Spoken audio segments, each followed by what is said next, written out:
മക്കയിലെ കാറ്റിൽ തക്ബീറൊലികൾ മുഴങ്ങുകയാണ്. കരയിലൂടെയും കടലിലൂടെയും ആകാശത്തൂടെയും പുണ്യഭൂമിയിലേക്കൊഴുകിയെത്തിയ തീർത്ഥാടക ലക്ഷങ്ങൾ. വർണ്ണവർഗ വിവേചനങ്ങളില്ലാതെ എത്തിയ ദൈവത്തിന്റെ അതിഥികൾ. 130 വയസ്സ് പ്രായമുള്ള സുർഹൌദാസ്തേദി എന്ന അൾജീരിയക്കാരി മുതൽ കുഞ്ഞു ഹാജിമാർ വരെ സൗദി രാജാവിന്റെ അതിഥികളായെത്തിയ ഗസയിലെ രക്തസാക്ഷികളുടെയും പരിക്കേറ്റവരുടെയും കുടുംബാംഗങ്ങൾ ഉൾപ്പെടെ.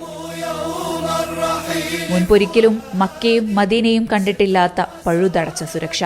പൊള്ളുന്ന വെയിലിൽ തണലാകാൻ വോളണ്ടിയർമാരുടെ കരുതൽ. ഏതടിയന്തര സാഹചര്യങ്ങളും മനുഷ്യസാധ്യമായ എല്ലാ സജ്ജീകരണങ്ങളോടെയും നേരിടാൻ തങ്ങൾ തയ്യാറാണെന്ന് സിവിൽ ഡിഫൻസും സൗദി ആഭ്യന്തര മന്ത്രാലയവും അറിയിച്ചു കഴിഞ്ഞു. വിവിധ ഭാഷകൾ കൈകാര്യം ചെയ്യുന്ന ഉദ്യോഗസ്ഥർ മുതൽ ഏറ്റവും പുതിയ സാങ്കേതിക വിദ്യകൾ കൊണ്ടും സൗദി സജ്ജം തന്നെ.